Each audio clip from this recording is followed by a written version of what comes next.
Sveiki, mėly tinklalaidės klausytojai, su jumis nesimatėme apie mėnesį, beveik. Nes paskutinis įrašas buvo įkeltas balandžio 17 po Velykų, gal anksčiau šiek tiek. Gerokai po Velykų, nes filmavom didžiąją savaitę, bet įkėlėm vėliau. Tai sugrįžome šį kartą su tokia lengvesnė tema, gal su tema, kuri yra aktuali pirmiausia žmonėm, ar ne tik jaunimui, aišku, mūsų yra orientuota jaunimą, bet žmonėm, kurie galbūt netradę Dievo, netradę tikėjimo, netradę... Paėmėm turbūt dabar tokią didesnį ratą, nes seniau būdavo, darydom ten tas tinklalaidės ten labiau, ta prasme... aišku, konkreti tema tokia kaip grupė, realiai žmonių, tai tikinčių grupė, bet dabar paėmėm ir daugiau. Šitas labai, nes ne tik žinai ir žinot, ne tik ta prasme, netikintiem, netinkintiem, bet susipynė žodžiai. Bet ir tie, kurie tiki, kurie jau eina tikėjimo, kurie atsiranda įvairių tokių susvyravimų, nepasitikėjimų, abejojimų. Tikriausiai ir tau yra buvę. Ir man yra tikrai buvę. Nepradeda niekas tikėti, ta prasme, iš karto įšokia kaip į kokią eketę šalto vandens. Ir ten tu pasineri visas ir tu tiki, tu žinai, kad tu viską moki, visko nori, tai taip nebūna ir kad visko tiki, tai taip nebus, nes tikėjimas viskam gyvenime, supranti, reikia pasiruošimų. Taip. Nesvarbu, ar čia būtų visiškai nesvarbu, ar ten mokslai, tarkim, ar tenais kažkokį sportą ir panašiai, viskam reikia pasiruošimų. Tai tas pačiai ir tikėjimą, viskam reikia pasiruošimų ir kantrybės ir svarbiausia norų. Taip, noro, nes kaip kažkam rašiau, ar kažkur rašiau, nežinau net kur rašiau, bet gal savinam postė, kad mums pritrūksta, sakykime, nelaiko, ar ne? Ten eiti į bažnyčią, tikėti, pasmes, bet pritrūksta norų ir priežasčių. Aš kaip rašiau, mes turim kaip tas 100 kojų tų kojų. Tai ta priežastis, tai dėl to negaliu, tai dėl ano negaliu. Tai tas trukdo, tai tas trukdo. Tai kartais mes patys nenorim ir neina. Tai šiandien mes paėmėm tokią, kaip ir jau vis minėjau, platesnę temą, kuri būtų aktuali ne tik tai tikintiem, bet ir tiem, kurių tikėjimas yra silpnas arba jau išvis nėra. Ir jau dabar gal padarys įžangą. Tai šita tema būtų, mes bandėm, mes pasikliovėm žmonės ir dėkui tiem žmonėm, kurie atsakė mum į mūsų užduodamus klausimus. Sulaukėm kiek čia? 10? Taip. Patikrink, ar neatsirado dar koks vienas kitas, gal netyčia? Jo, 10 turiu. 10. Dėkui tiem 10 žmonių, kurie čia... Skyrė mum laiko jo mūsų šitai apklausai. Kadangi... O tu, Jovi, ar negalėsi pridėti klausimų ir... Galėsiu. Galbūt visi klausimai, jeigu bus įmanoma, turėtų atsirasti. Gal ekrane, manau. Tai ir jūs gal galėsite apie jūs ir pamastyti, ir pasvarsyti, o gal net jeigu reikels nuorodą, jeigu neveiks dar, tai gal ir atsakysit. Jo, galėsim įmesti nuorodą. Gali būti ir savianalizė. Arba komentaruose, arba description'e. Žodžiu, kas norės, tas suras. Tik reikia visur norų. Taip, tai mes būtent padarėm visą šitą apklausą orientuotą nebūtinai žmonėm, kurie tiki, bet ir žmonėm, kurie netiki. Tokį, kaip būna, kiti sako, paprasti tokie žmonės, kur nei jie ten tiki, nei jie netiki ir panašiai. Jo, yra ta kategorija žmonių, tokie, kurie tarsi jie ir tiki, tarsi netiki, tokie, ir bando prie tų pritapti, tai tokių tikriausiai aš pats toks buvau. Bandėm pamaišyti ir tų tikinčių, ir netikinčių, ir neapsisprendusių dar gal ir buvo. Aišku, mes negalim, pilnai žinot, kadangi buvo anoniminiai. Ir kaip jie atsakė, kas rašė tenais ir kokį tenais tas visas tikėjimas to žmogaus ir būtent... Ir kiek atsakymai yra nuoširdūs, kiek yra tikri, o ne kiek yra, sakykime, tik tai tam, kad atsakyčiau. Nes kai būna, pavyzdžiui, mokykloje, tarkim, ar tai ne mokykloje, kokį tas tai vis tiek, pavyzdžiui, jeigu tu rašai kažkokio testą, kažkokio dalyko, ten tarkim rašai tikybos testą, tai tu ir atsakinėsi iš tikybos pusės, tai mes vatovą būtent ir nenorėjom, kad būtų viskas labai taip, kaip čia pasakyti, nenorėjom, kad viskas būtų gal šališkai, norėjom, kad būtų taip, kaip žmonės iš tikrųjų mąsto ir uždavėm žmonėms įvairių kad nebūtų to tokio, kad turiu atsakyti tik tai teigiamai, kad man malda padėjo, kad man tik tai Dievas man prasmė gyvenimu, man tik tai ėjimas į bažnyčią, ten sakramentai, nežinau, kas su tikėjimu man yra prasmė. Ne, už tai ir labai gerai, nes atsakymų reikia įvairių ir mes norim suprasti, ką jauni žmonės jauni, kurie netiki, arba jų tikėjimas yra svyruojantis, ką jie mąsto, kaip jie galvoja, koks jų požiūris į bažnyčią tikėjimą.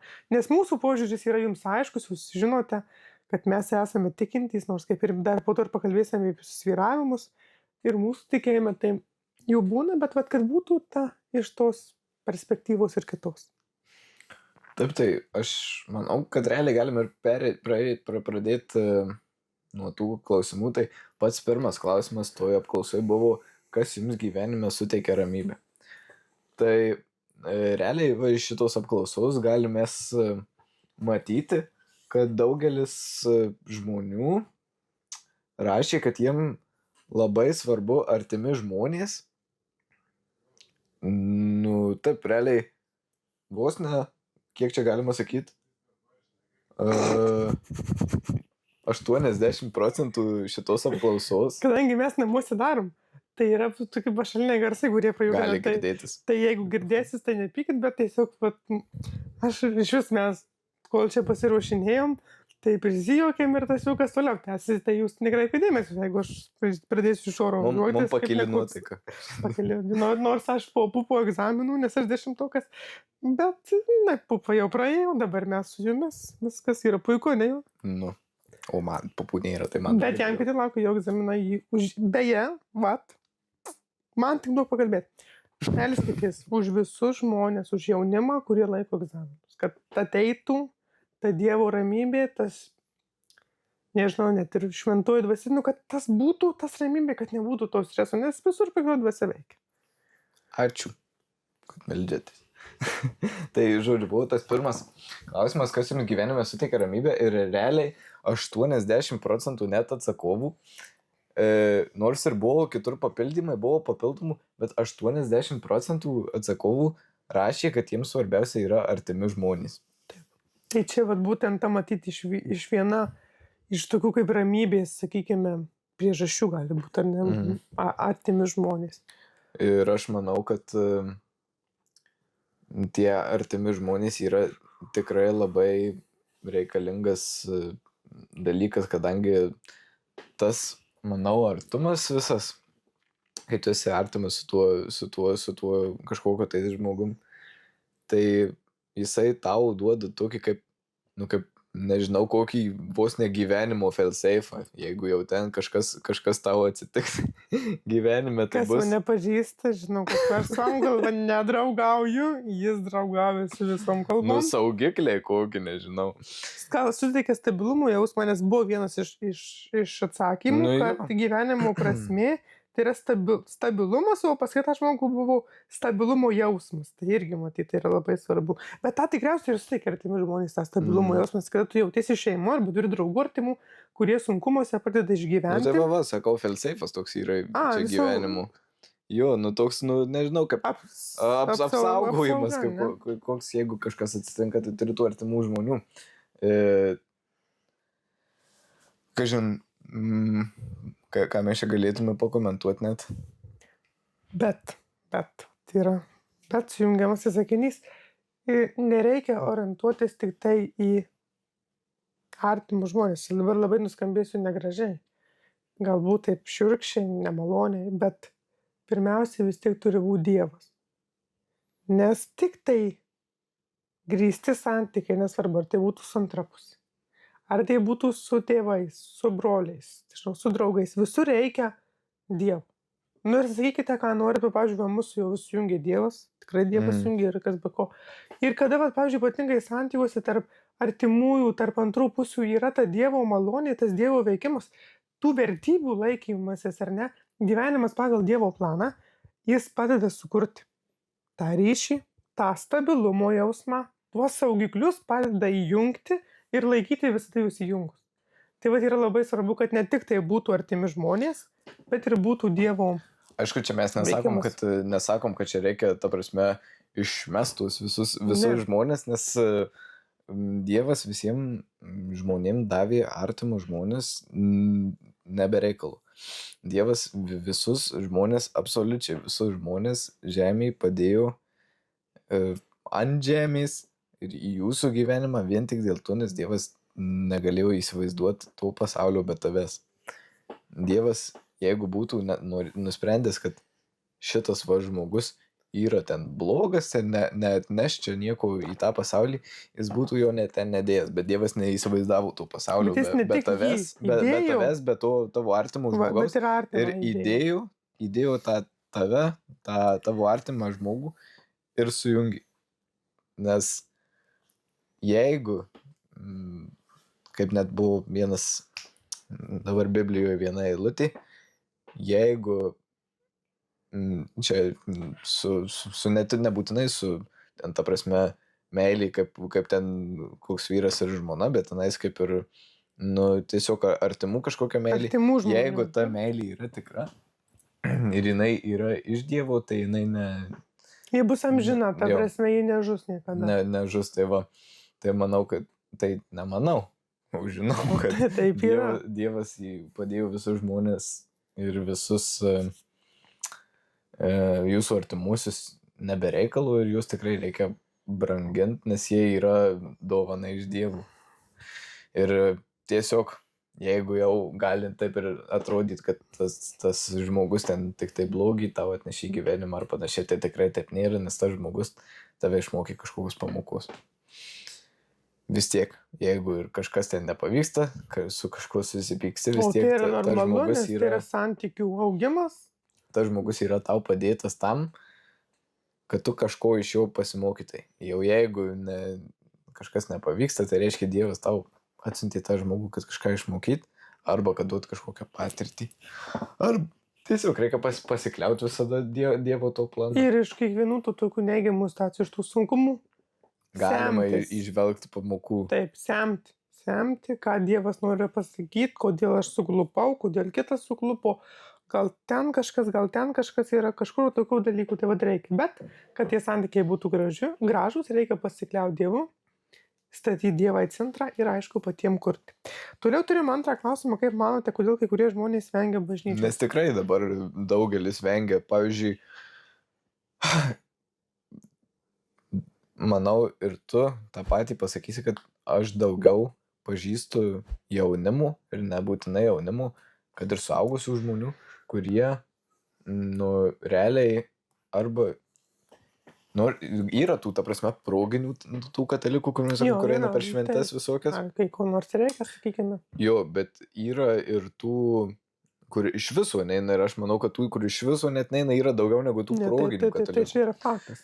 Tai ir va būtent aš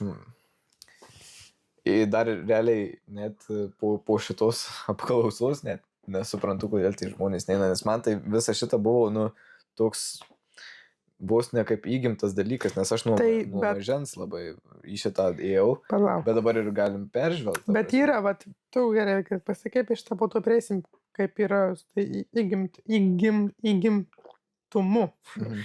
Tai, dabar iš vis yra šiuolaikinis pasaulis taip pastatytas, taip yra kuriamas, kad bažnyčia, demonų namai, bažnyčia, institucija reikalaujanti pinigų, bažnyčia, tai yra valdymo centras kažkoks ar nemasų. Tai reikėtų suprasti, kad kiekvienam tikinčiam žmogui bažnyčia tai yra ne tik pastatas, bet gyvieji Dievo namai, kur yra svarbiausia. Taip, ir būtent ir dar daugelis taip pat ir sako, kad ta bažnyčia yra maldos namai. Yra ta bažnyčia maldos namai, bet svarbiausia, kad jinai yra Dievo namai. Visų pirma, yra Dievo namai. Nes tabernakulį, ten, kur yra laikoma Eucharistija. Arba švenčiausias sakramentas, taip. Švenčiausias sakramentas, tai va būtent, ta prasme, ir yra tas svarbiausias dalykas realiai. Svarbiausias dalykas bažnyčioje yra tabernakulis, kuris laiko švenčiausią sakramentą. Va, sudėliojau pagaliau mintis, ačiū Dievui. Ir reikia suprasti, kad yra labai svarbu, nes bažnyčioje tai yra teikiami išganimas, teikiamas sakramentai, teikiami kunigų, tai yra bažnyčia, tai yra Dievo namai. Ten, kur tu gali ateiti ir jaustis svarbus. Ir vat vengia, kaip ir čia va dabar rašė žmonės, tai kad bijo kitų nuomonės, yra kažkokie stereotipai, institucijos, bažnyčios, kuriomis nusivylė, svarbiausia, blogos asmeninės patirtys su kunigais. Ir čia yra labai svarbu, kad mes apie tai kalbėtume. Kažkas, tai jie išpažinties, kunigas kažką pasakė. Ne taip, bet tu klausi jau, tu neini per svietą žmonių. Blogai, man tas blogai. Pirmiausia, reikia kalbėti su kunigu, klaus kunigu, jeigu jis kažką atkirtų, kodėl man tai pasakė, gal aš netaip suvokiu. Nes kada nebus dialogų, vat net ir galim sėti su pirmu klausimu santykį. Jeigu dialogo nėra, nesvarbu kur, neišspręs ir nesužinos. Ir kada man labai būna juokinga, kada, oi, žinokit, prieš 30 metų tą padarė. Oi, prieš 20 metų tas ir tas buvo. Tai kur buvot? Ta diena po, savaitė po, bet ne po 30 metų. Žmonės kartais mėgsta keršyti. Gali būti ir taip. Aš nesakau, kad tik kunigai teisūs, ne. Reikia vis tai ieškoti kompromiso, bet vien tik, vat kalbėjau su vienu draugu, kuris taip pat yra ministrantas, ir sako, betgi jeigu vienas žmogus, pavyzdžiui, dabar nužudys kitą žmogų, arba vienas žmogus, pavyzdžiui, dirbdamas institucijoje pavogs kažką, tai visi dirbantys ten bus vagys, ar visi bus žmonės, sakykime, žudikai, jeigu vienas nužudė. Taip, nebus lygiai taip pat kunigai.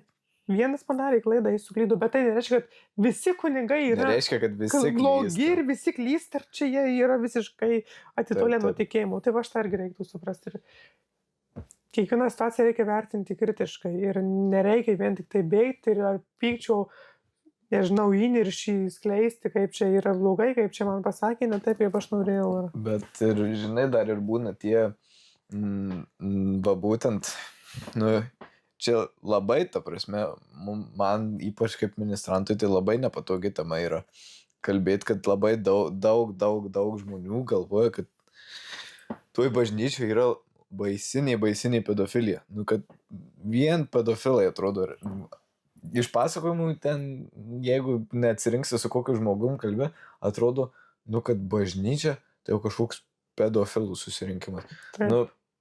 Bet taip tikrai, nėra, va čia kaip ir tu ar neidai ir pasakojai.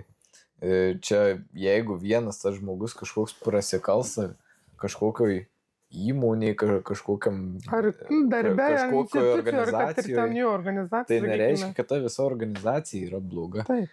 Čia tiesiog reiškia, kad yra kažkoks žmogus, kuriam yra nuklydęs, ar apimtas nuodėmės. Ir aš aišku neteisinu tenais visokių tenais kunigų, kur čia va tokiais va užsiima dalykais ir panašiai. Tikrai neteisinu ir tikrai sakau, kad blogai, ir man pačiam bloga. Kad, tai nesupranti vis tiek, nors ir mes suprantam, kad tai nereiškia, kad visi bus tokie, bet pats bažnyčios vardas yra bet kokiu atveju sumintas, suterštas. Nesvarbu, kad jis padarė vienas, ar ne? Bet vis tiek skamba žiniasklaida, kuri pasitelkia priemonės ir visada viską iškreipia, jinai padarys taip, kad katalikų bažnyčioje dar vienas naujus skandalas. Katalikų bažnyčia tai kad būtų antrašės gražios. Ir va būtent apie tą pedofiliją ir nepabrėžia, bet niekas, pavyzdžiui, nepabrėžia, kad būtent tos pedofilijos atveju, žinai, kad, pavyzdžiui, pedofilijos atveju yra daugiausia aptinkama, žinai, kur? Mokykloje. O būtent niekas ir nekalba, kad mokykla yra didesnė, negražiai pasakysiu, bet didesnis pedofilijos židinys negu ta bažnyčia. Čia tik neteiskit, mes bandom diskutuoti, kadangi mes čia, žinot, mes nesistengiam repetuoti žodžių žodin, ar ne, kad viskas eitų, ne. Mes šį kartą viskas vyko ekspromtu ir mes kalbame tai, kas mums dabar atrodo priimtina, apie tai, ką mes išvedame iš klausimų. Tikrai manau, kad įdomiau taip klausyti, kaip, ta prasme, mes iš tikrųjų šnekėtume, o ne ten kokį vaidinimą. Žingsnelis po žingsnelio ir tik tai jokį į lankas ar ten į kitą kokį nors sakinį. Tai va, tai aš manau, kad labai dažnai tokių būna visokių nusistatymų iš, tikrai čia yra toks realiai stereotipas, kad, taip, apie ką rašė. Yra ta pedofilija. Tai ir tas dar, kaip ir rašė dar viename atsakymą, gėda prieš kitus, tai nėra įprasta šeima, trūksta artumo bažnyčios bendruomenė. Tai tas nėra įprasta šeimoje, ką ar tu minėjai, tu pas tavai įgimta buvo, tu atsinešai iš šeimos. Tai žmonės, pavyzdžiui, kurie neatsineša šeimos, jiems tikėti, eiti į bažnyčią yra sudėtinga. Dar ką, aš buvau dar vienas labai man patiko, kad arba mano, kad tikėjimui bažnyčios nereikia. Reikia, apie ką aš čia kalbėjau, čia yra protestantų suformuota nuostata, suformuota, nežinau, dogma, jeigu galima vartoti šitą žodį. Čia jūs gal geriau pasakysit man, bažnyčios teologas. Tai ta prasme. Tokia suformuota yra tokia protestantų suformuota dogma, ar galima taip sakyti? Ta prasme, jau, tai protestantai rankų remiasi dažniausiai, kad pas juos yra tas sola fide, vien tik tai pasitikėjimas. Yra sola fide, sola scriptura, ten ko tik tai nori. Yra sola fide, kad ten tik tai pasitikė, vien tik tai, kad tu tiki, kad Dievas yra, tu esi išgelbėtas, sola scriptura, kad tu jeigu kalbi tik, kaip Biblija moko, kaip šventasis raštas moko, tik tu va taip va ir gyveni ir ne kitaip ir tu nukeliausi į dangų. Bet esmė, kame, kad čia galima labai išsiplėsti ir mes jau ir, man atrodo, praeitus epizoduose irgi pasakojame. Tai yra apie sakramentus ir jų prasme ir bažnyčioje katalikų esame tikrai užsiminę, kodėl tai svarbu. Tai išganymas yra įmanomas tik per katalikų bažnyčią. Nebus tenais kažkokio ir būtent tai, aš taip sakau, todėl nes tai yra mūsų tikėjimų išpažinime. Al kažką tu atversi? Katalikų užnius katekizmą aš pažiūrėsiu, nes sakau, nieko mes nesam ruošęsi tam, kad būtų žodį. Tai jūs kalbėkite, o aš pabandysiu surasti, ką nors apie sakramentus. Nes yra šitam tikėjimų išpažinime yra teikiu į šventą visuotinę padėk man, žodis užstrigo. Apaštalinė turi būti gerai. Apaštalinė katalikų bažnyčia. Vieną šventą visuotinę apaštalinę katalikų bažnyčią. Jo, taip, vieną šventą, būtent tame ir yra tas raktinis žodis, vieną šventą tą katalikų bažnyčią. Tai aš remiuosi tuo tikėjimo išpažinimu, kurį kalbam kiekvieną sekmadienį. Taip, ir kuris turi būti šitam katekizme. Ir būtent todėl aš sakau, kad per tą katalikų bažnyčią išganimo nėra. Išganimo nėra per katalikų bažnyčią? Oi. Apart, kaip čia dabar pasakyti? Galbūt. Ne katalikų bažnyčioj, galima taip sakyti, ne katalikų bažnyčioj išganimo nėra. Taip. Arba be katalikų bažnyčios išganimo. Kaip vienas teologas buvo pasakęs, extra ecclesiam katolikam nulla salus. Arba nulla salus extra ecclesiam katolikam. Čia lotyniškai. Lotynų pamoka. Gal... Tu eik toliau, aš einu toliau, taip, o aš, kad tiesiog žmonėm nereiktų žiūrėti, kaip aš vartau puslapius. Tai kitas klausimas yra, ar esate turėję momentą, kai malda ir tyla padėjo? Tai va būtent ir galima, būtent šitam klausime buvo įmanoma pamatyti būtent kaip skiriasi, ne visuose, aišku, tuose atsakymuose, bet buvo galima matyti, kur atsakė tie, tikintys žmonės į šitą atsakymą, nes netgi matau, kad pas mus katalikų bažnyčioje tyla ir malda dažniausiai yra sutinkama, kur ar neidai. Kur yra sutinkama malda ir tyla pas mus dažniausiai, kokiuose pamaldose. Man tai asmeniškai Kristaus kančios pamaldose. Ne pamaldose labiau, o tokio, net neįsivaizduoju, kaip pasakyti, švenčiausio sakramento adoracijų, žodžiu. Ai, nu taip, Tikrai yra taip, daug, taip. daug tos maldos ir tylos. Taip. Ir būtent Kažkaip rašo liturginis laikas. vienas pas mus tikintysis, kad ta tyla jam padeda suvokti, čia parašys mano nuodėmės gilumą, įtaką mano gyvenime. Čia turbūt, taip suprantu, kad Dievo įtaką gyvenime.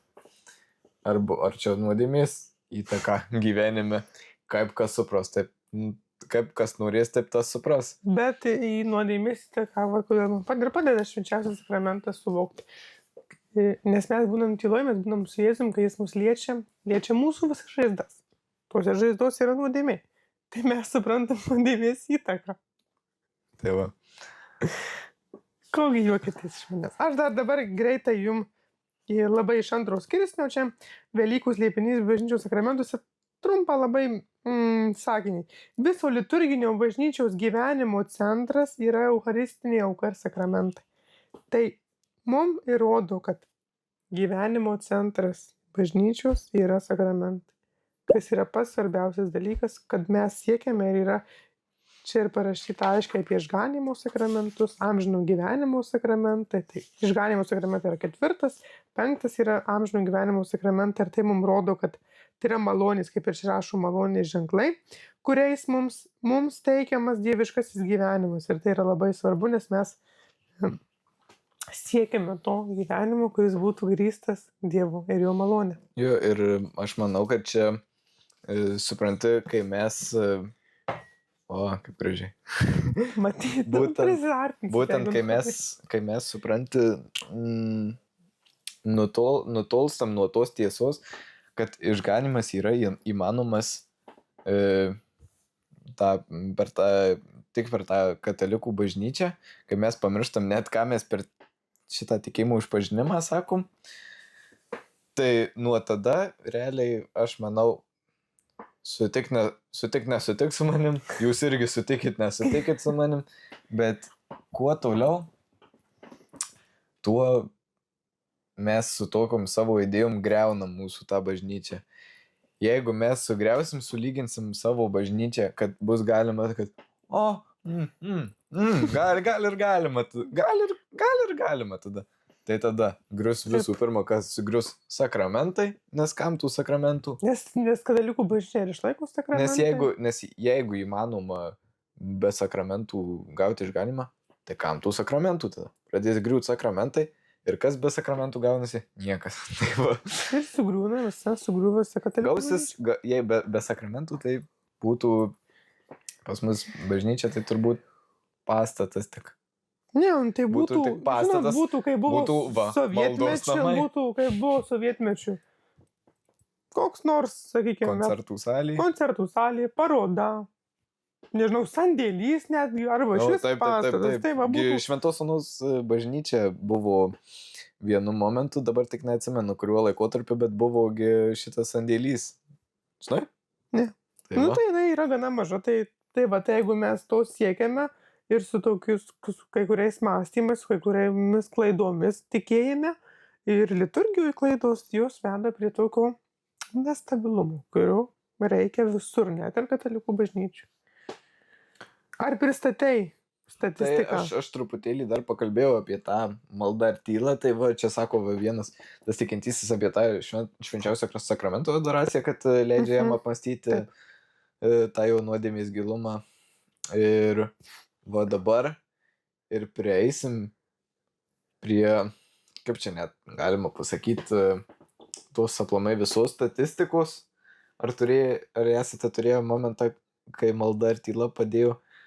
Tai statistikoje 70% žmonių atsakė, kad taip, jiem malda ar tyla yra padėjus gyvenime.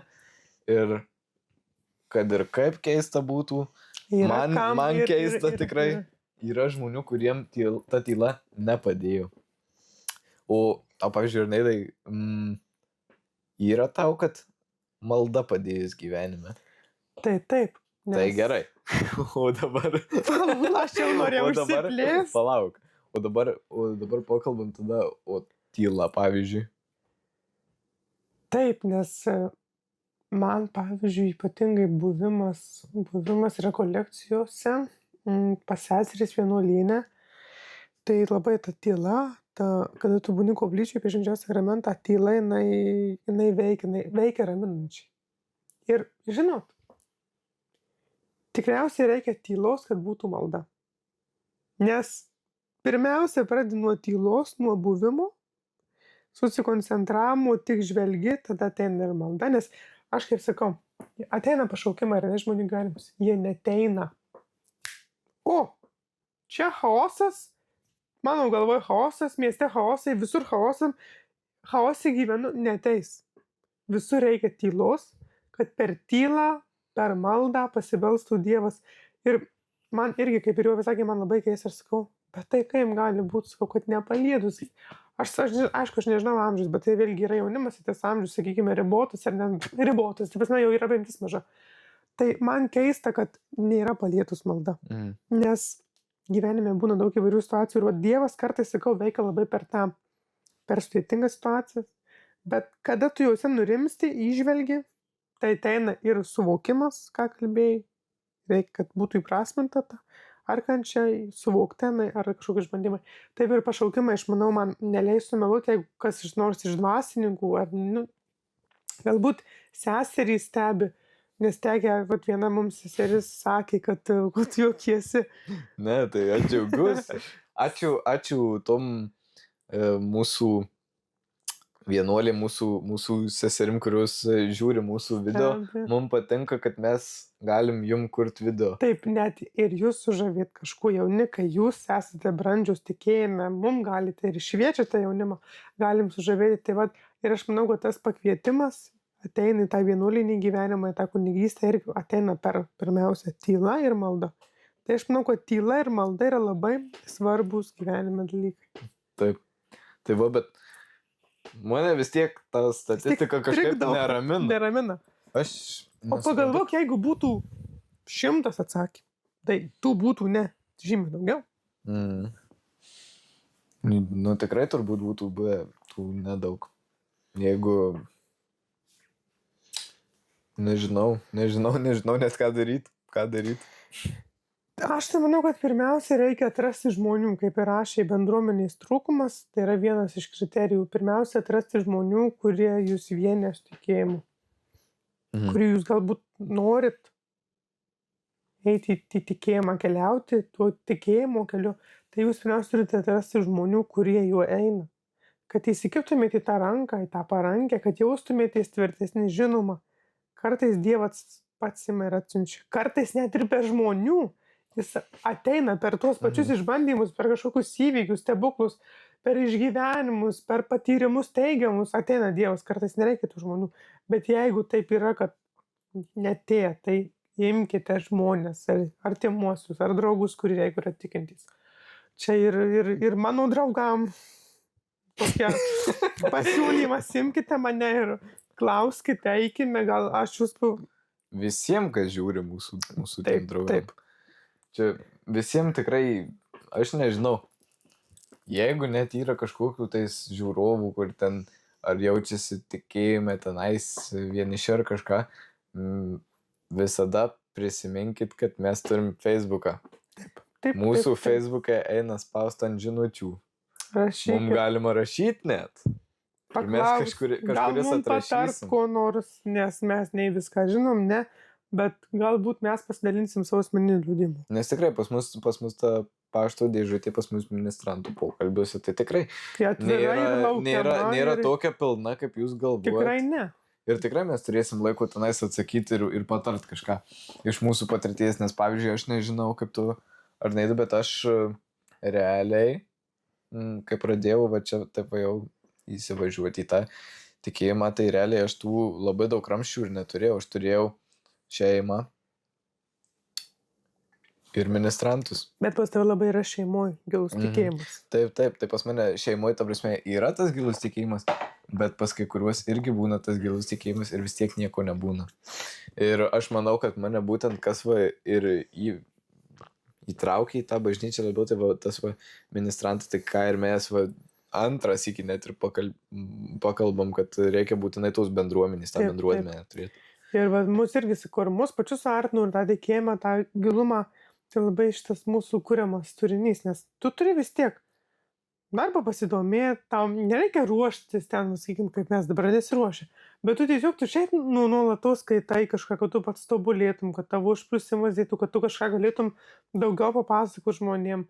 Ir bet tai irgi yra bendruomeniškumas, nes Jo. du žmonės. Tai va, Ir būtent dar va šitas va jūsų tikėjimas sustiprėja per kokį sakramentą? Per sutvirtinimo sakramentą. Ir būtent šitą va dalyką labai daug pamiršta ne tik sutvirtinamųjų, bet ir sutvirtinamųjų tėvai. Nes esu matęs net Facebook'e postus ir man labai liūdna, kad būna tokių postų, kur būna įsikelia kažkas nuotrauką, sutvirtinimas jau vyskupas daro patepimą ir tada antraštį. Ui. Patepimą, kad ligonių prieš mirtį. Patepimą. Nu, aliejais, kaip patepatais šventais. Krizma, taip. Patepalės ir tada antraštį. Baigiau. Nu tai va. Tai aš nesuprantu. Tas tikėjimas, jis neturi baigtis ties sutvirtinimu. Sutvirtinimas kaip tik turi būti, kaip yra, tarkim, kokie kalniukai, nežinau, tai sutvirtinimas turi tave iššauti, į tą dangų, į tą tikėjimą. Galų elementariausias pavyzdys namas. Pamatai. Tai ar tu pastatau pamatus, pastatau sieną, baigiau, greunam arba einam kitur vėl. Pamatai, vėl sienas, stogas, vėl greunam. Iš tikrųjų, tu taip realiai atrodo, kad dabar yra. Ateina, pastato žmonės tuos pamatus. Per tuos 8 mėnesius, kol ruošia. Ir ne tik per 8 mėnesius, ir per komuniją. Tai būna. Tai per komuniją, tai žinau, ir aš pats. Tai tada žiūrėk, jeigu į komuniją reikia eiti, net tada būna tarpas kažkoks, nu tai realiai, va ateini, padedi pamatus pastato, palauki kelis metus. Tada statai sieną, va labai gerai jau. Tada ateini, pastatai sienas, stogas kiauras, o, baigiau. Viskas. Greunam. Viskas, nereikia. Taip po pirmos komunijos ir man taip pat buvo, tai va apie tuos vyrus, vyravimus galim dabar ir mes. Tai gyvenime daug svyravimų atsiranda. 7 klasėje labai vienam savo draugui pasakiau, Dievo nėra. Kunigai? Ne. Tikrai ne. Ir vėl tie stereotipai, turbūt buvo. Taip, liturginiai drabužiai, suknelės čia pas juos. Nereikėjo nei metų laiko, viskas apsivertė kardinaliai. Po sutvirtinimo? Per sutvirtinimą. Nu tai va. Pradėjau eiti į bažnyčią ir per sutvirtinimą, o jau po sutvirtinimo tai jau viskas ten pradėjau važiuoti. Tai čia va būtent ir yra tas sutvirtinimo veikimas. Nes veikia šventoji dvasia. Bet kad jisai veiktų, tai turi ir pats sakyti. Nereikia, ta prasme... Tai net taip nebus, kad Dievas tau. Jo. Dievas davė laisvę valią rinkti. Ir jeigu tu abejosi tenai, sakysi, ai va, nieko nebus, va, patepkit mane, aš jums įrodysiu, kad čia nieko nebūna. Taip, niekas nevyksta. Būtent va, tas va, visas sutvirtinimas iš ko kilo, tai kai ant tų apaštalų Jėzus mokinių nusileido ta šventoji dvasia. Ir jie pradėjo žmonės ir šviesti, ir mokyti tenais, ir panašiai. Ir kalbėjo jų kalbomis. Taip, kurios artėja. Artėja, dabar bus sekmadienį, tai mes dabar filmuojam trečiadienį, tai sekmadienį jau bus šeštinės Kristaus žengimo dangun iškilmė, o dar kitą sekmadienį bus sekminiai šventosios dvasios iškilmė. Tai va. Tai nei vienas tas apaštalas, nei vienas tas Jėzaus mokinys nesakė, o, ateina šventoji, tegul man atsiunčia Dievą šventą dvasią. Ir viskas. Ir aš parodysiu jums. Tada jau pažiūrėsim, ar tikrai tas Dievas yra. Nu tai ne taip veikia. Reikia pačiam norėti, reikia pačiam stengtis ir šitam dalykiauti, kad veiktų tas tikėjimas. Bet tų slikautų susiramų būna ir Joviui, ir man. Taip. Nes tai yra, kai aš jau pastebėjau, kuo daugiau išpažinties, kuo daugiau maldos, kuo daugiau pasiryžimų, tuo viskas sunkėja. Kodėl? Kas veikia piktas? Nekenčia. Juk išpažintis yra pasakyta per egzorcizmus. Išpažintis švenčiausia mergelė Marijos rožiniai maldos Tai yra didžiausias galvos skausmas. Piktajam, nes ir vaikas sako, oi, bet tai tu tiki, bet tai kaip tau čia nepavyks, bet tai buvo Jėzau, kodėl tau tas Dievas nepadeda. Ką padariau? Aš turėjau Dievą, Jėzus vardą. Negalima. Įsiklystam. Sako, oi, tai tau nepadeda, oi, tau, kaip čia, tai kodėl, taigi tu tiki, taigi jo eini kas sekmadienį į bažnyčią. Tai reikia nepamiršti, kad piktasis veikia. O čia ir žmonės užmiršta, kad, oi, viskas tik tai viską Dievas daro, ne, taip nėra, bet būtent tas piktasis ir toks veikimas jau yra. Jo, ir tarp kitko, apie tą Dievo tokį veikimą tenais, kad atrodo, kad gali neveikti. Tai čia yra tas pats, Dievas taip pačiai moko mus, kaip, galima sakyti, kaip motina vaiką moko vaikščioti, pavyzdžiui, dėti tuos pirmus žingsnius. Pavyzdžiui, jokia motina neateis, nepadės vaiko ant žemės ir sakys, va, vaikščiok. Nebūna taip, kažkiek laiko ta motina tą vaiką, tada po biškį paleidžia tą vaiką, tas vaikas pradeda vaikščioti, bet visada jinai būna pasiruošus arba sugaut, arba kažkaip padaryti, kad tas vaikas nesusižeistų, bet tame esmė, kad tas vaikas neišmoks jisai kitaip, tik per savo klaidas, kaip reikia vaikščioti. Tai būtent taip ir Dievas irgi moko mus, irgi jisai kažkiek paleidžia mus, kad mes patys eitume, mes nupuolam, paskui atsikeliam ir iš to mokomės ir taip mokomės eitam tikėjime. Nes tas tikėjimo kelias jis nėra kažkoks tiesus, gražus, gėlėtas, spalvotas. Sunkus yra. Taip, tai tikrai taip, nes sakau, piktasis veikia ir šiaip tu pats turi keistis ir nesakau, kad jau mes su Joviu, kad čia kuriame tinklalaidę, kad čia patarnam, tai čia, oi, mes nedarom nuodėmių, oi, mes kokie geri, jau mes patys geri. Tikrai taip nėra. Ir nebus taip niekada, kad būtų viskas tobula. Bet kažkiek tai mums jis padeda augti, kurti ryšius su žmonėmis, žvelgti kiekvieną situaciją kitaip, ją išgyventi kitaip, mokėti atleisti, mokėti nukęsti, mokėti mylėti kiekvieną, kas irgi ne visada pavyksta, bet mes esame žmonės ir mūsų prigimtis ir visi psichologiniai dalykai irgi labai daro didelę įtaką mūsų gyvenime. Mes labai užsikalbėjome, čia kalbam, tai nežinau, jau laiko. Tai atsibodu, dar kas likė. Čia, tai paimam, gal ir paskutinį klausimą, ne? Gal paimam... Apie vienatvę gal paimam? Arba galim imti didesnį tą už save, siejant su tuo, kad apie Dievą ir apie prasmę. Tai gal šitus du paskutinius susijęti. Tik tiek, kad labai jau mažai tų žmonių į tą didesnį už save atsakė. Arba galim labai trumpai jau paimti būdų. Galim didesnį už save trumpai paimti ir paskutinę tavo citatą žmonėm. Imam, žinai ką, imam didesnį už save ir tada vienišį. Gerai. Tai kitas klausimas, kokį mes uždavėm dar žmonėm, tai buvo, ar žmogui reikia kažko didesnio už save. Tai... Ir jums pamąstymas, susistabdykim gal. Pagalvokit, ar kaip jūs manot, savo ir po to pažiūrėsit, ar sutaps jūsų nuomonės su jaunimu. Tai yra taip. Ar žmogui reikia kažko didesnio už save? Taip. Žinoma. Žinoma, taip. Manau, kad reikia. Tai tie atsakymai. Bet yra ir iš savesnių. Ir paskaityk vieną iš savesnių atsakymų. Yra. Manau, dabartinis žmogus save įsivaizduoja kaip aukščiausią būtybę, tačiau tai būti neturėtų ir reikėtų didesnio už save. Dar vienas platesnis, labai priklauso, kas yra didesnis už save. Kalbant apie Dievą, taip, tai ramybė ir malonė, kurios Dievui tikrai reikia, net jeigu ir sako, kad viskas gerai. Tai va šitie atsakymai parodo, kad žmogus save įsivaizduoja labai aukštai. Ypatingai dabar, kada vyro egocentriškumas, nes jis laikmečiai atsikartoja, ar nebuvo viduramžiai Dievą, jo po to vėl renesansas, antikos sugrįžimas. Vėl yra pirmiausia žmogaus, taip žmogus jaučiasi ir va taip keliaujam, dabar mes vėl esame tokiame laikotarpyje šiuolaikinėme pasaulyje, būtų nukritęs. Šiuolaikinėme pasaulyje, kada mes esame egocentriški.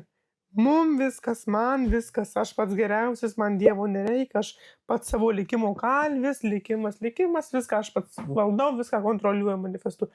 Tai va ir tas klausimas reiktų didesnį. Tikrai reikia. Nu, pas mane Ai, visiškai va, tas pats. buvo kas ir Buvo, atsakė, ne. Sako, kad ne. Aš manau, ne. Ir yra ir toks kaip ir teiginys, kad, nu, va, netgi kažkas tau ir pritarė, nu, kur sako, manau, dabartinis žmogus savį įsivaizduoja kaip aukščiausią būtybę. O tai aš čia ir susijau. Su šito žmogaus komentaru. Tai va. Taip. Bet aišku, yra žmonių, kurie sako, kad nemano, kad reikia kažko didesnio. Tai aš manau, kad reikėtų, nes šitas, jeigu žmogus sako, manau, kad ne, tai tikriausiai rodo, kad aš manau, kad man Dievo nereikia ir man nereikia, kad aš pasikliaučiau kažkuo, o tik pasikliaučiau savimi. Tai aš tai sutinku, kad reikia didesnio už save, kad galėčiau atsiremti. Manau, reikia to, kad didesnio už save, kaip ir reikia artimų žmogaus. Taip. Ir tada šokam į kitą klausimą. Kodėl žmonės šiandien jaučiasi vieniši? Nu, stengiamės jau trumpai, nes labai čia mes kalbam, ta prasme, tai jau labai. Sako, dėl skaitmeninio pasaulio, socialiniai tinklai, dėl greito gyvenimo tempų, daugiau laiko praleistų internete, jau 3 su internetu, trūksta žmogiško ryšio, irgi galima pritempti prie interneto. Taip, prie socialinių tinklų. Savęs patikimų žmogaus, vėl skaitmenizuota 5 apie internetą. Ir gyvas ryšys. 5 net apie internetą. Ir kodėl tai yra kaip susiję? Dabartinis pasaulis yra skaitmenizuotas, paveiktas globalizacijos procesų, skaitmenizacijos procesų ir mes bendravome labai greitai. O žinutę parašau viskas, žinutę, jeigu aš paskambinsiu, aš kalbėsiu tikriausiai ilgiau. Bet žinutę parašau vieną žodį, viskas man užteko, aš susikalbėjau. Sveikas, kaip tu? Gerai, viskas. Nėra ryšio, nėra. Aš atsimenu labai gerai, dabar tai juokiuosi. Kai buvo 4 klasė, karantinas. Tai čia buvo gal 6 metai. Rašau pusbroliui. Sveikas, ką tu? Nieko, ką tu? Nieko. Išsamu? Labai. Išsamu. Tai va, ir mes esame toks greitas aptarimas. Tarp kitko, man atrodo, čia vadinasi spartietiškas kalbėjimas. Nes sakydavau šitoj senovės Romai, kalbėk spartietiškai, reiškia kalbėk trumpai. Tai va, bet matot, šiuolaikiniame pasaulyje yra tikrai veikiama, nes žmonės jaučiasi vieniši, nes tas sveikas, ką tu nieko gerai, kaip tu puikiai gerai neužpildys žmogaus, neužpildys jo ir tas vienišumas vis tiek jausis. Ir kada yra malda, kada yra bendrystė tarp žmonių, pamiršta žmonės, kad malda nėra vien tik tai, kad tu prašai kažko, bet kad ir tu bendrauji su Dievu. Tai pirmiausia, tai yra bendravimas su Dievu, kas užpildo vienišumo jausmą, kas gali ir sako, tai kažkur dabar tokia mačiau, sako, neturiu artimųjų, sako, ar neturiu, kas mane išklausyti, neturiu su kuo kalbėti, sako, turi Dievą, turi Jėzus, kuriuo gali kalbėti, tavęs klauso. Tai, manau, yra labai svarbu ir santykiuose, pavyzdžiui, tarp mūsų, ar ne, kada yra sukurtas 2 žmonių tikinčių, kada yra porų santykis, kada yra mamos ir vaikų, tėvų ir vaikų santykiai, ne. Tai irgi tas Dievas svarbu, kad būtų užpildyta, kad nesijaustų tas vienišumas, bet tai irgi, ir tiek tas atrodo tas pirmas klausimas, kurį mes aptarėm pačioj pradžioj, jis atrodo yra susijęs su viskuo, ta visa ramybė, jinai išsišakoja ir susijungia kažkokiom gijom su vienišumu, su malda, su artumu, su bendrystė, su Dievu, su jo veikimu, su viskuo. Tik aišku, nereikia su tuo Dievu, su tuo dalyku, kad Dievas bendrauja su mumis per maldą, nereikia dar perėti prie dar vieno tokio negero dalyko, kas yra, kad pastoviai prašinė Dievo ženklų tenais. Oi, Dieve, jeigu tu mane girdi dabar, tai, nežinau, padaryk, kad lytų. Oi, nelyja, turbūt Dievas negirdi. Oi, Dieve, jeigu tu mane girdi, jeigu tu mane myli, aš tau tiek daviau, tu man duok tą. Irgi. Tas yra, tas prašymas, nors ir malda, ta prasme, išvertus iš tos lotynų kalbos, reiškia prašymas, bet nėra tas meldimasis vien tik tai tas prašymas. Čia visų pirma yra bendravimas su Dievu. Santykis. Visų pirma turi, kai meldiesi, turi atgailauti už save. Aišku, tikrai galima kažko paprašyti, bet nereikia prašyti ženklų kiekvieną sykį tenais. Oi, parodyk man tą, parodyk dabar tą. Tikrai ne. Nes iš tokio bendravimo su Dievu nieko gero nebus. Tikrai ne. Bus tik tai kažkoks nepasitikėjimas net realiai Dievu. Taip. Nes jeigu sakai Dieve, jeigu tu čia, tai man dabar greitai nėra, šitą. tai nėra, nedavė, tai galimai jau nėra. Tai vadinasi, aš be reikalo meliuosi, tai išpišė, matau, net nereikia. Čia lygiai, žinai, čia aišku, negalima lyginti Dievo santykių su žmogumi ir poros santykių, ar ne, tai negalim. Bet jeigu mes, pavyzdžiui, yra pora, vaikinas ir mergina, ar ne, sakykime, mergina vaikinui prašo, tai yra, sakykime, duoda ar ne visko ir negaus, tai nebus pasitikėjimų. Lygiai tas pats, jeigu mes tik tai prašom, tu man tą padaryk, ar ne, nesvarbu, ar tai mergina, arba nebus santykių nei su Dievu, jeigu mes tik prašom, bet neduodam, arba tik tai tikimės gauti, tai nebus santykių nei su Dievu, nei tarp poros, tai neįmanoma. Nes jeigu mūsų santykiai yra grįsti, kad man reikia naudos, pragmatiški santykiai, man turi kažką naudą. Man neteikia naudos, vadinasi, aš nepasitikiu tavimi, man to nedavė, tai ką, tu gal tave čia iš vis, aš tau net nesu svarbus, gal tavęs, sakykime, jeigu tai su Dievu sėtume, tai gal tavęs iš vis net nėra Dieve, jeigu tai būtų su žmogumi, tai tu gal manęs nemyli, tu gal, nežinau, nepasitikė. Tai vat ir taip po to ir atsiranda tas toks vienišumo jausmas, kada mes tikimės tik tai iš Dievo arba iš kito žmogaus kažkokios naudos, o patys nieko neduodam. Užsikalbėjom, nežinau, kiek valandą. Dabar yra 9:22, tai pusvalandį tai tikrai kalbėjom. O, Jėzu, daugiau. Pusvalandį tikrai kalbėjom, 40 minučių gal kalbėjom. Tikrai 40 bus, nes... Tai va, tai manau... Taip, apie kiem? Taip, tai dar visai neblogai. Tai va, viską aptarėm, ką norėjom realiai. Taip, palėtėm temas, kurios yra svarbios. Ir išsiplėtėm net daugiau. Taip, ir nuo to, kad ramybė ateina per skirtingus dalykus, bet pirmiausia vis tiek pirmoje vietoje Dievas ir iš jo kylanti ramybė santykiuose, veiklose visose gyvenime.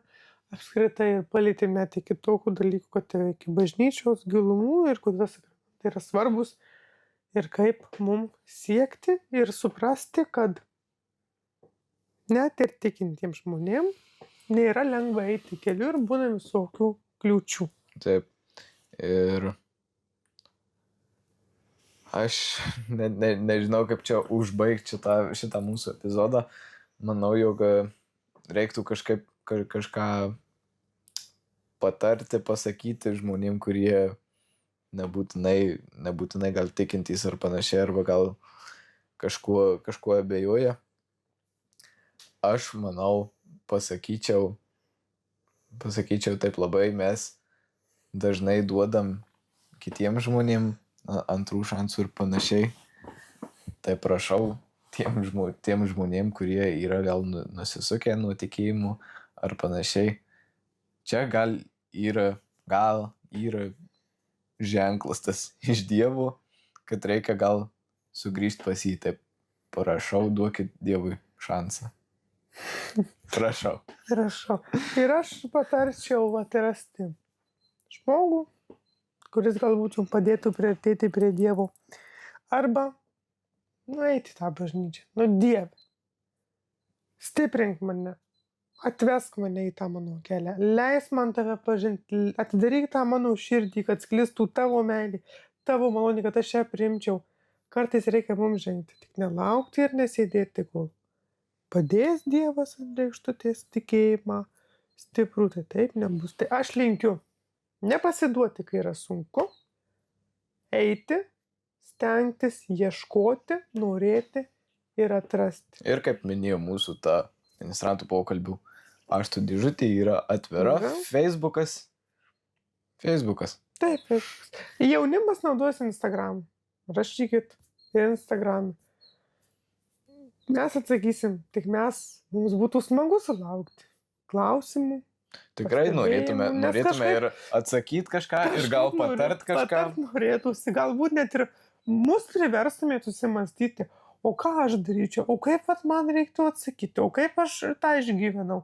Nes norisi to tokio bendravimo kažkaip, nes kuri tą veiklą darai, tai nori, kad būtų kartu ir tas grįžtamasis ryšys. Aišku, reikia suprasti, kad tai yra viskas skaitmeninė, ar ne viskas. Ole, kėdė cypia, klausys. Jūs tai gal negirdit, aš labai garsam tokiem nesu labai nepakantus.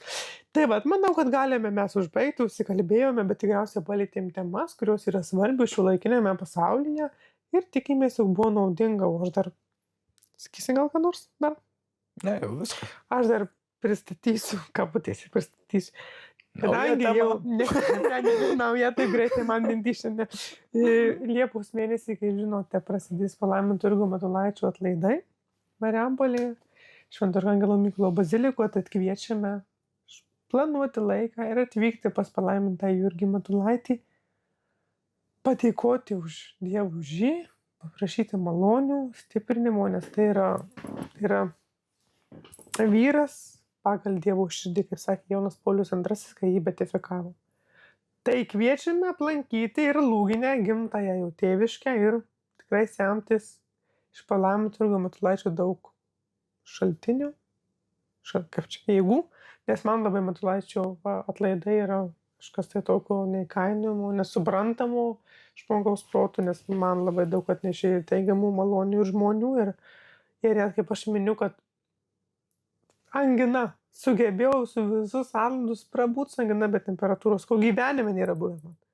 Tik aš prieš atlaidus prašiau Dievę, leis man būti atlaiduose, leis man būti dalyvauti, nes aš noriu. Tai tikiu, kad tai Palaiminto Jurgio Matulaičio, nes jis pats kentė kančias susijusias su sveikatos problemomis. Tai kviečiame aplankyti ir pamatyti ir mūsų. Nors mes nesvarbus, aišku, mes nesvarbus. Pašnekėti su žvaigždėm. Tokios žvaigždės, kad čia tik tai šitam kambarį galim spindėti. Juokauju, aišku, juokauju. Bet jei nori, tai pakalbėkit. Tai gerai, ačiū, kad žiūrėjot ir susitiksim turbūt kažkada. Ateityje susitiksime su jumis ir vėl ką nors tokią nors temą papasakosime. O gal turite idėjų? Rašykite, mes jas išklausysime.